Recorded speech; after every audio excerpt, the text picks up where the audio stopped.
In this series, we've gone back to basics, looking at the fundamental rules that makes rooms work, or not.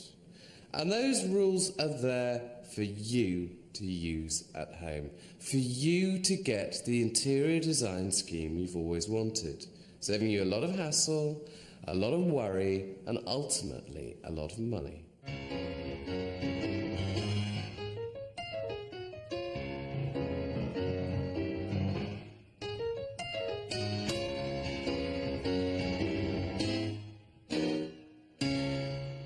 It's human instinct.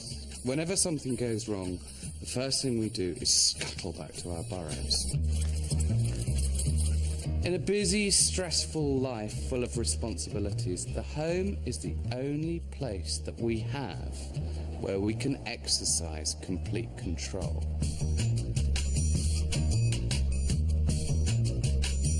This program is all about the things that make a house a home. In just about every room, there's an extremely fine line between chaos and order. And it's that final lap of interior design, that moment when you move your stuff back into the room, the stuff you use every day, or the stuff that means something to you, that's when it always seems to go wrong. One of the first things you need to consider is where to put your furniture. In our design laboratory here, in a secret and very remote location, we've recreated the average British room. Small and rather unlovely, isn't it? But it's in here that I'm going to prove basic points such as, how does a room arranged like this affect our mood compared to a room arranged like this? Come on, you two. Right, coffee table out. A designer will always think about the layout of furniture from the outset. Nothing is left to chance. Now, doesn't that look better? And that is because humans feel happier when surrounded by symmetry. But more of that later.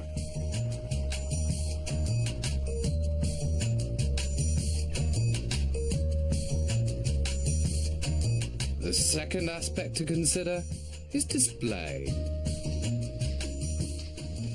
I'm going to show you a few hard and fast golden rules that makes the art of showing off your bits and bobs and your nicks and knacks as successful and painless as possible.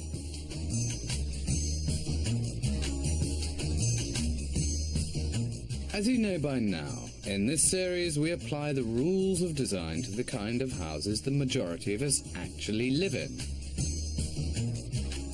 British houses are considerably smaller than other European countries. In fact, only Finland and Germany have smaller abodes. It's little wonder then that so many of our houses are overflowing with our much valued possessions.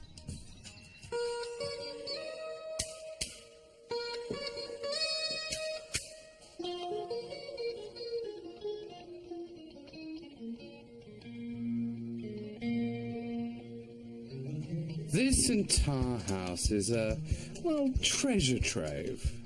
It's simply overflowing with toys, personal keepsakes, and things picked up from around the world.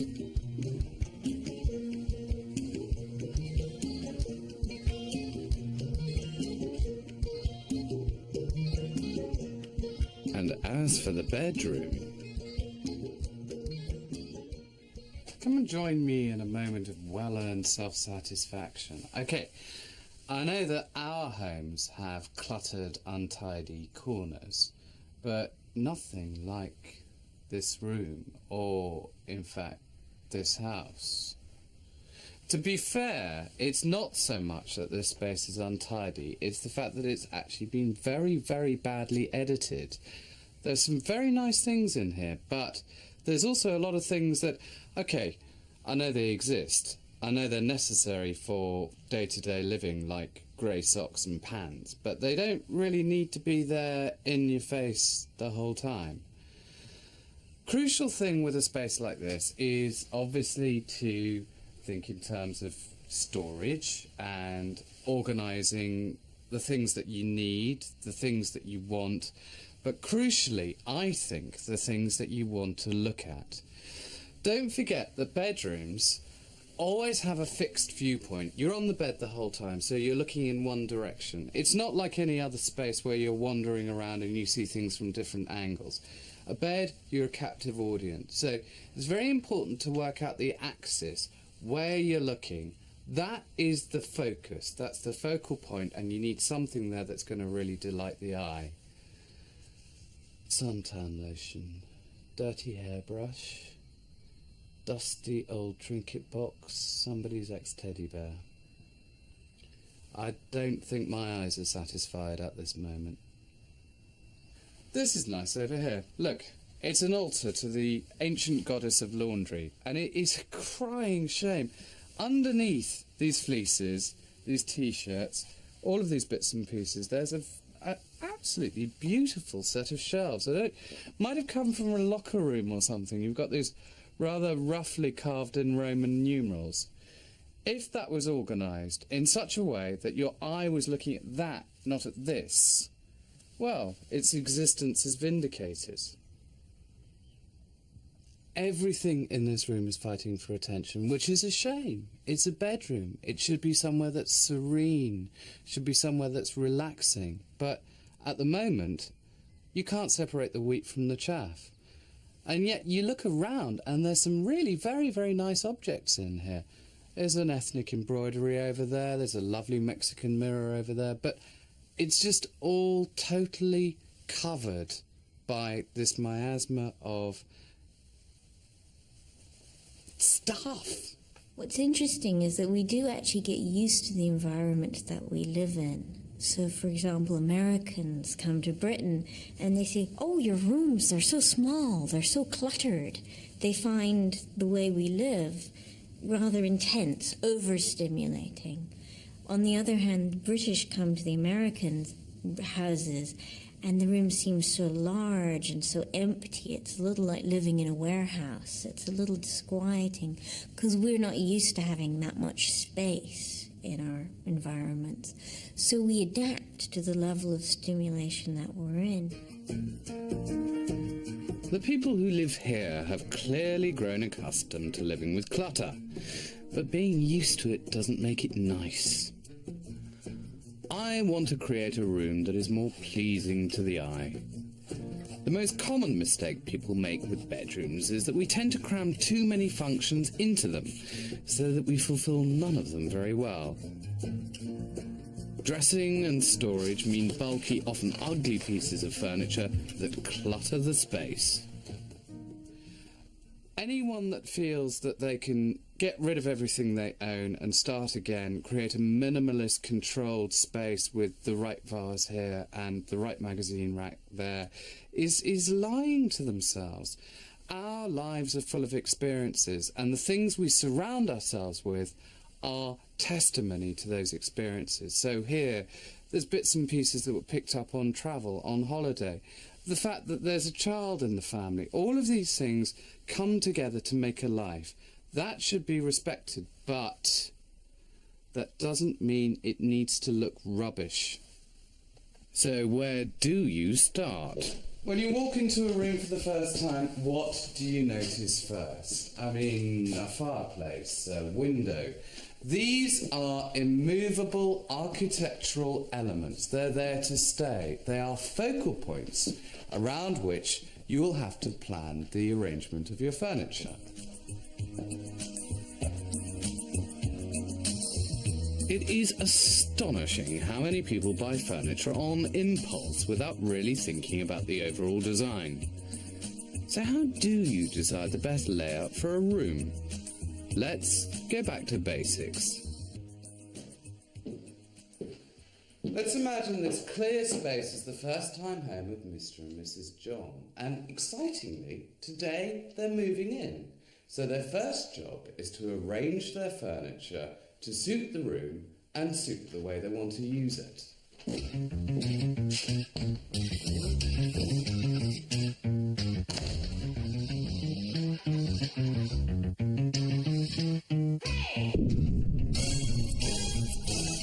Left, to their own devices, completely unguided. It's going to be interesting to see what our Mr. and Mrs. John do.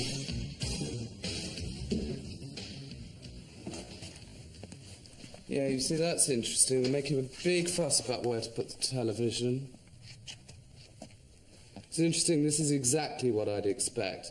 People just go into a room and move the furniture around in a very, very willy-nilly fashion. And I bet you, by the time that's finished, that will actually be changed again in a couple of months for some kind of furniture therapy. Not, I think, to get it right, but simply just as a change for change's sake. They should have thought about it beforehand.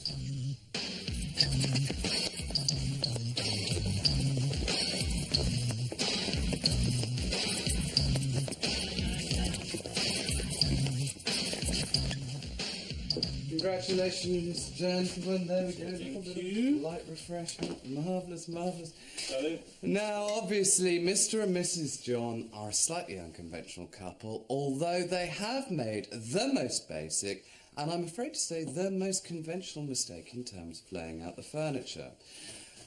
When a designer starts to look at a scheme for a room, they will always consider exactly where the furniture goes before starting, because it affects everything, rather than, as Mr. and Mrs. John have done, just kind of work it out as you go along, off the cuff, on the hoof.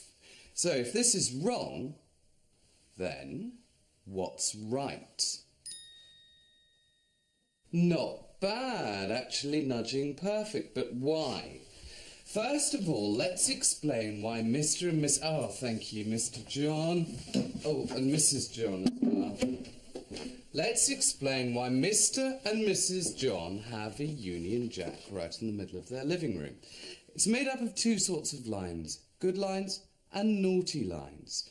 The right angle straight lines that connect the focal points like the fireplace and the window are good lines. The diagonal lines going from corner to corner are very, very naughty lines. And unfortunately, Mr. and Mrs. John decided to arrange all of their furniture around the naughty lines. I, however, have used the straight right-angled lines to create a near perfectly symmetrical arrangement I think works perfectly. As a rule, we carbon-based life forms tend to prefer buildings and rooms that are specifically designed to be symmetrical. But why is that? Symmetry is biologically important. If you've got a symmetrical face, it means it's got a pretty good genetic basis, that there aren't a lot of imperfections, so to speak, in the genetic coding. And it is said that particularly girls' faces are most beautiful when they're symmetrical, because that girl is a good bet to have babies from, quite honestly, you know, is what it boils down to. So symmetry has that sort of biological advantage. Again, if you're recognising things around you, something which is symmetrical is probably something living. It's probably a plant or an animal, because animals and plants are mostly symmetrical, and it's an immediate way of recognising something that's living from something that isn't in general.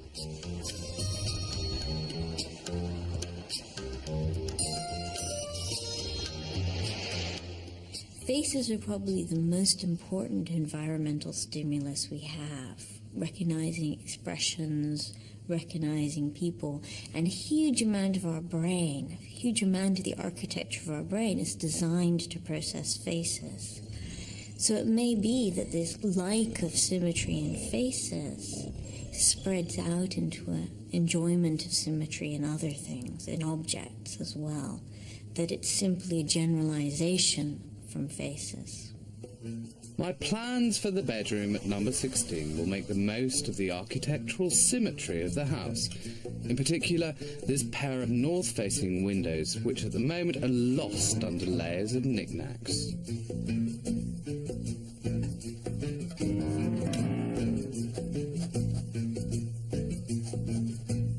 Let's face it, I just need to clear this clutter.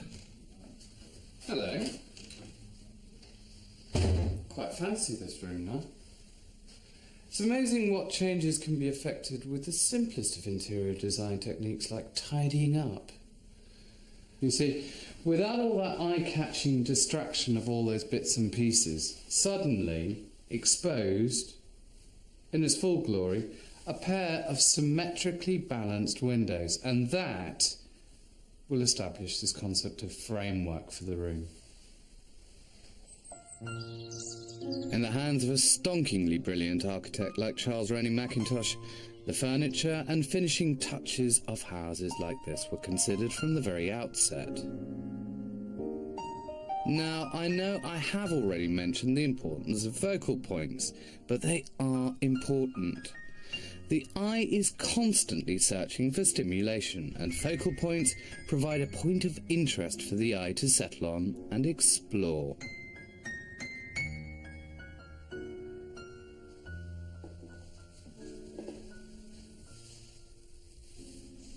Bedrooms have two views. They are rooms with two halves. The first is what you see when you're lying in bed. Here, a Mackintosh chair is perfectly framed with symmetrical wardrobes either side. The view of the bed is equally symmetrical, with embroidered hangings and mosaic niches either side to draw your eye. But what Mackintosh did that was so clever is he created a back reference to old-fashioned romantic four-poster beds, but he did it architecturally with masonry and plaster, simulating the effect of draped fabric. The atmosphere of this room is tranquil, it's serene, it's balanced, it's ordered. It's perfect for a bedroom. In the quest for a sense of order in the bedroom at number 16, I've designed cupboards that will conceal a multitude of sins. Remember, out of sight is out of mind. Oh, and take note of the clever storage above the door. The layout of the furniture in here is completely dictated by one thing. This, the storage. I could not use storage on any other wall without it fouling the windows. Originally, like most Western bedrooms, I would imagine the bed was supposed to go there, which meant that half of it was shielded as you opened the door, because that, once upon a time, was a chimney breast. But it's a different story in the East. According to Feng Shui, the ancient art of health, wealth, happiness and furniture arrangement, your bed should always be placed so that you can see people as they come into the room. Also, your head must always be supported by a wall, so no bed's just left in the middle of the room then. And another thing, your feet should never be sticking in the direction of a door. It's all very complicated, it's all very oriental, and, you know, it's down to whatever floats your boat, really. Or in this case, your junk.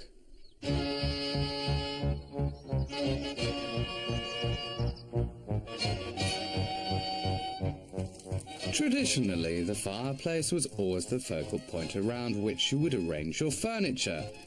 But nowadays, this often competes with the television for centre stage.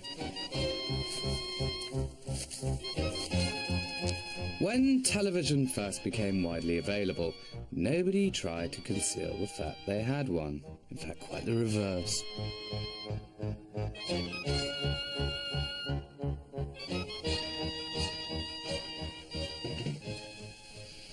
These days, I don't think that people think about televisions enough. They either just say, OK, fine, I'm going to celebrate that great big technological monolith in the corner, or they hide it away in a chintzy little cabinet. I really believe that a television can be incorporated into a modern design scheme, but first of all, you have to work out where you're going to put it. So, back to Mr. and Mrs. John. Why did they get this room so wrong? They committed the first mistake. So many of us do it, putting the television in the corner of the room, which means that the sofas end up in the opposite corner of the room. And look, connected by this fantastically naughty diagonal line. What I did was move the television from there to there. And see, that is on the straight right-angled line that connects it right up to the principal focal point of the room, the fireplace. Because in the 21st century, as far as we're concerned, the most important focal point of any sitting room is the television. So, okay, but isn't that going to be uncomfortable? No, let me show you. Look, our grandparents sat on sofas like this, all very perched. We sit on sofas like this. See, Mr. John has got a perfect view of the match, whereas Mrs. John can have a lovely view of the fireplace. And as if all that wasn't good enough, when they've got friends round, the perfect conversational arrangement where they can talk about things like what it's like being a John. So, let's look at a good example of this in the real world.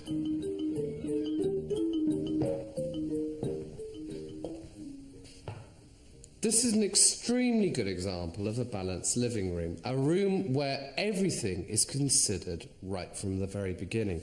Even the last-minute details are part of the scheme. The colour scheme itself is taken from the collection of black and white photographs, which of course are rarely black and white, but a series of neutrals. So hence the stripes, hence the browns, hence the taupes. What I find fascinating is the slight subversion of the rule of good and naughty lines. We've got a straightforward axis that goes right the way through the windows out to the river, but then so that that view can be enjoyed at the same time as television. Television's been squeezed in on, technically speaking, slightly naughty diagonal line in the corner, but it works because on the other side it's balanced by a black sofa. So few people actually realise that a black television screen is something that can be used to the benefit of a space, as long as it's considered along with all the elements. And in fact, this room also shows that modern technology, televisions, hi-fis, in my case wind-up gramophones, can and should be incorporated into a scheme. In fact, the column speakers either side of the window frame the view. And what a view.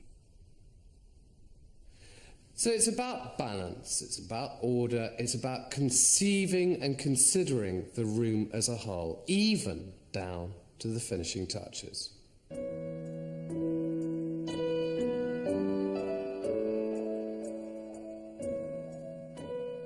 Okay, it's now time for a bit of detail. It's time to think about the art of display.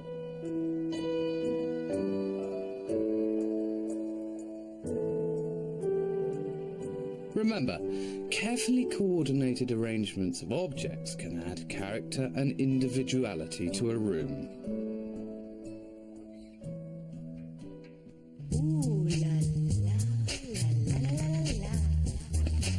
Let's start with displays within the principal room in any house, the sitting room.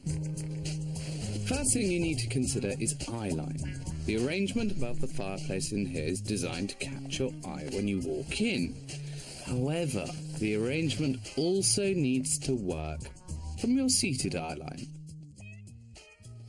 I think the arrangement above this fireplace does its job perfectly, but what is the secret of its success? Is there perhaps science at work here? The objective is quite straightforward: to increase the height of the fireplace by 1/3 to balance the height of the ceiling, and also to give the eye something pleasing to catch on in a standing viewpoint. So why are these lines here? This box at the top is the missing third of the fireplace. But why a third? The ancient Greeks were very specific about this. They believed that perfection was measured in thirds, and it still colours our judgment today. So, the tall candlesticks, either side, define the outside edges of the third vertically. This triangle here is made up of two lines, both of which are 2/3 long, so they are the same length as the height of the fireplace. And that has created the perfect apex from which to hang a round mirror. Right. Okay. Fine. All looking quite good, if a little bit altery. I've got to knock the edge off that church feeling. And 2 smaller candlesticks in the same finish as the outer candlesticks, only a different shape. Placed there and there. Do it perfectly. Notice, however, how they happen at exactly the point that the pyramid line comes across the horizontal line of the third. In the middle, a vase of flowers, which has now created an inverted pyramid from that point down to that point and back up again, which perfectly balances the pyramid defined by the mirror. 2 pyramids happening at the same time, both of them totally balanced. It's a geometrical cat's cradle, which means that no one element spins off on its own or becomes too dominant. Then 2 small black frame pictures for no other reason than the fact I'm a designer.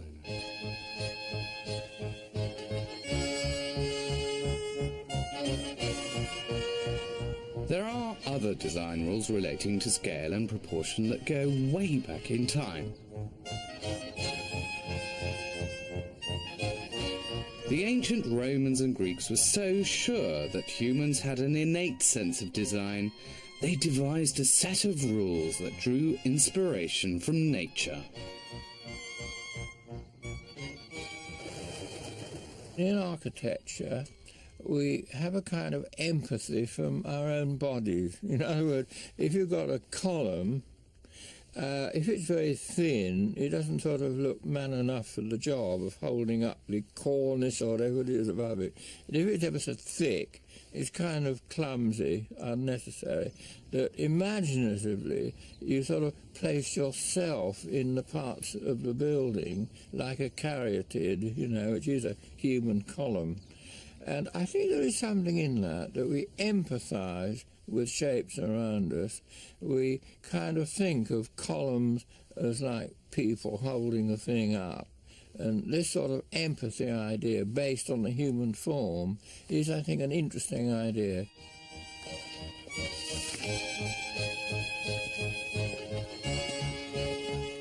The golden section was a key principle in architecture, relating the proportion of structures to those of the ideal human body. This treasure of geometry has intrigued and inspired architects, designers, and artists for centuries. Believe it or not, these rules can be applied to everyday objects in your front room. Even when faced with a relatively straightforward task like where to hang this wonderful painting. Obviously there it doesn't work. Above that small, insignificant piece of furniture, the effect is top-heavy. Whereas that, now, it's balanced, it's harmonious, it's really quite Leonardo. So what are the cardinal rules that govern displaying your objects? There's actually one big granddaddy rule in charge of them all, which I suppose makes it a papal rule, which is you need to establish a working relationship between the objects that you're displaying. Scale is important when displaying objects. Generally, an object needs to be framed by its surroundings, so big objects will look better in big rooms.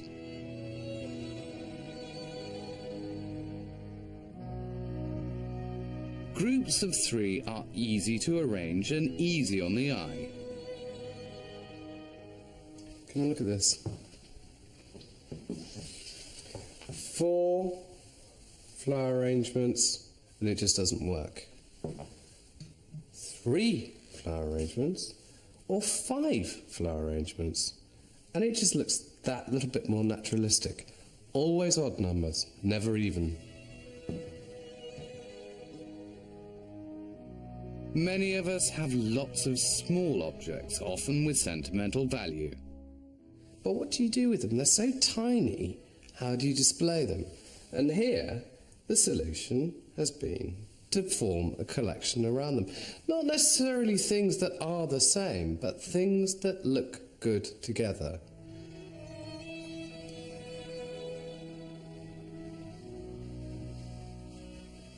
Back to the mantelpiece. Now, I always like to see the mantel shelf itself as a seesaw. You imagine that as a plank, and there's a fulcrum in the middle, so the whole thing can go either way. This is a very orderly, very considered arrangement with the same kind of objects grouped either side of the central point, so the whole thing balances.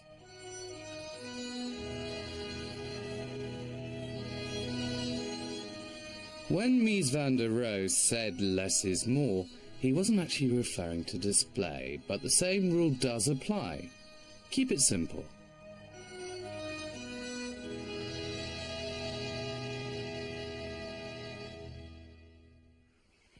Back at number 16, work is complete. This room was crying out for help, screaming for balance and harmony. Remember, we need domestic spaces that allow us to recharge and relax. I've chosen the draped fabric hanging above the bed because it will serve as the principal focal point when you enter the room. I wanted the view from the bed to be as calm and uncluttered as possible. Think of those moments before you go to sleep, winding down and reflecting on the day. We can now appreciate the beauty of the shelving, and by selecting the wheat from the chaff, objects you didn't notice before have been given space to breathe. Now, I don't want you to start thinking that this is a triumph of storage over substance. It's not as easy as taking all the clutter and simply dumping it into the new fitted wardrobes, although of course that does help. This room is about careful editing. It's about maximising the things that delight the eye and minimising the things that don't. There's a lot of symmetry in here, which is great. It's very tranquil. But where we can't achieve symmetry, we have at least created balance. And if nothing else, this is about order out of chaos. To find out more about how to impose balance and harmony within your home, log on to our website at www.bbc.co.uk/homes. As you may have gathered, no element of interior design can be seen in isolation. They're all interdependent. Next week, I'll show you how to blend various aspects of design to match your personality.